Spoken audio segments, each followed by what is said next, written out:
Hi, and welcome to my channel where I make dishes inspired by some of my favorite video game characters. Today's dish is inspired by Urianger from Final Fantasy XIV. My relationship with Final Fantasy XIV is quite complicated, as usually I really don't like MMOs. I was attracted to the game by its attachment to Final Fantasy, and I played through A Realm Reborn and really didn't like it. My husband told me that it gets better to just keep playing, so I played through Heavensward, and while I liked it a little bit more, I still didn't have a good time playing through it. I stopped playing and didn't touch the game for a long time until I got pregnant for the first time and had to take time off work for moderate to severe HG. During the off time, my husband was like, "You have all this free time and you have to fill it with something, so play FF14 with me again." He renewed my subscription and I started playing through Stormblood, and it was a total drag for me. I honestly have really bad memories associated with it just because of playing it, not enjoying it, and being so sick. I still to this day feel nauseous from hearing some of the Stormblood songs for some reason, just because it was such a hard time. Flash forward over a year to the Game Awards 2025. My husband and I always watch the show and make guesses on who we think will win each category, and whoever is the most correct gets to choose a game for the other to play. I lost, and so what did he have me play? Shadowbringers.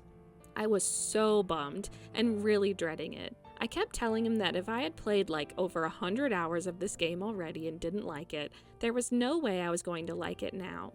But, per our rules, I steeled my resolve and sat down to play Shadowbringers begrudgingly. The first few nights I played it, I fell asleep with the controller in my hands because I just couldn't get into it. But slowly and surely, I started noticing that I was getting more and more intrigued.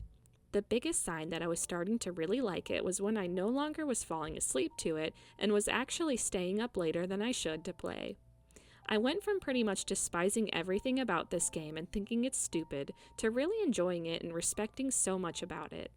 With that, I went from thinking all of the characters were kinda dumb or annoying and spoke all weird, to finding them endearing and charming in their own ways. One of the standout characters for me is Urianger, as his role in the Scions and the story has increased with each expansion. I often have a soft spot for characters who are really nerdy and wordy, as I felt that way as a child. I also usually really like characters who physically were really hidden, such as by a hood or coat, and then finally reveal themselves. It helps that Urianger is also physically attractive, of course, but it also feels like that character is starting to come out of their shell more and feel accepted by their peers for who they are. Also, I just have to say that in my family, we constantly say, Urianger, like the LeBron James kid meme, which has further cemented him as an S-tier character for me. When looking up food associated with Urianger, I found that he does have a known dish that he really enjoys. When he was younger and spending time with Moonbrita and her family, he would always be deep into his studies and his books. To get his attention and get his nose out of his books, she would give him Cockatrice meatballs since she knew that he really liked them. This apparently worked quite well, and so he looks back on this dish fondly. I find this a really endearing part of both of their backstories, and I think we can all relate to having a food that we have really special memories with. With all of this being shared, I of course wanted to make these meatballs for Urianger, but I wanted to add a little extra to it. If you look at a picture of the Cockatrice meatball dish, which I know is not 100% accurate, you'll see meat and red sauce on a plate. Meatballs and red sauce lend themselves really well to a pasta dish, and I feel like penne noodles look a lot like Ellison elven ears. Therefore, we are making some Cockatrice meatballs with penne pasta, and unlike Urianger, you might become speechless after taking a bite.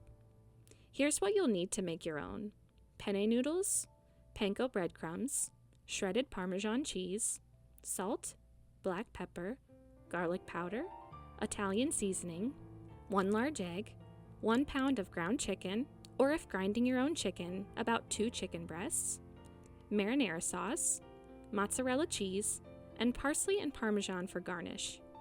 We'll start everything off by preparing our pasta.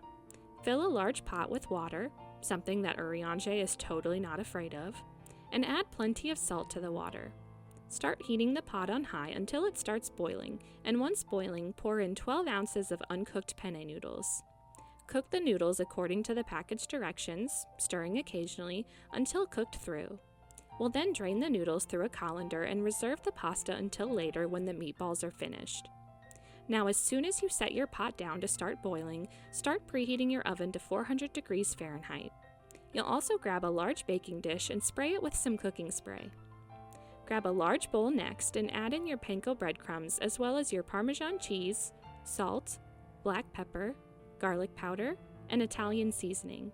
You'll mix everything together until it's well dispersed, and then you'll crack your egg inside and mix again until combined.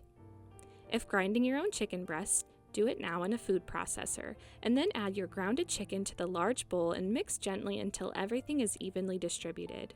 Make sure that you don't overwork the chicken, either when pulsing it or mixing it in the bowl, because if we overwork the chicken, it may become too dense. Once the mixture is evenly distributed, we'll roll it out into about 2 tablespoon small balls. As you roll out the meatballs, you'll place them onto your prepared baking dish and they should be evenly spaced. You should expect to make around 24 meatballs, give or take, when you're done assembling them. When they're all in place on the dish, you'll place the dish into your oven to bake for 10 minutes.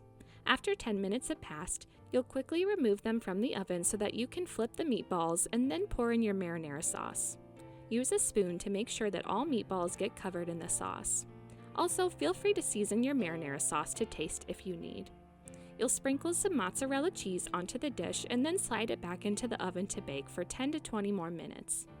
The meatballs are safe to eat once they have an internal temperature of 165 degrees Fahrenheit. Your cheese should also be beautifully melted on top. You can then remove the baking dish from the oven and pour in your cooked penne noodles. Stir everything until the pasta is well coated and then allow the dish to cool slightly.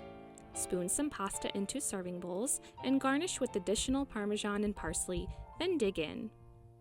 I love how easily this dish comes together, as its ease really adds to its comforting nature. This warm and cozy dish is simple yet flavorful. The star of the bowl, the meatballs, are so delicious and juicy, and they add some needed variety to the dish. The pasta is nice and tender, and both the noodles and meatballs are complemented so well by the tangy tomato sauce. The cheese melted throughout is ooey and gooey and to die for, and when you get a bite full of all of the dish's components, it is heavensward. I feel like Urianger is an amazing cook and baker because he is such a bookworm that he loves to follow along with recipes and make changes based on his own calculations. Ever since Moon Brita always got his attention with Cockatrice meatballs, they had become an amazing comfort food for him when times were tough. One day when he was hanging out with Moon Brita, he came up with the idea to mix his favorite protein with penne noodles when he got inspired looking at her elven ears. She'd be so in love with the dish that it would instantly become one of her favorite foods. Now that she's gone, the dish has taken on a whole new feeling to it. What once was a dish of pure joy has become very bittersweet, but he often loves to still whip some up between studying sessions. He's one of the most practical people ever, but he still can't stop himself from always leaving some in a bowl and placing it on the counter for Moon Brita, even though he knows she can't eat it. Luckily, one of the scions usually comes along to share with him, leading to a nice, albeit one-sided, conversation with Urianger. The recipe card is in the video description if you'd like a more quick and concise version to give it a try. Like if you want a bite, subscribe for more geeky treats, and comment what foods Urianger reminds you of. Thanks for following along.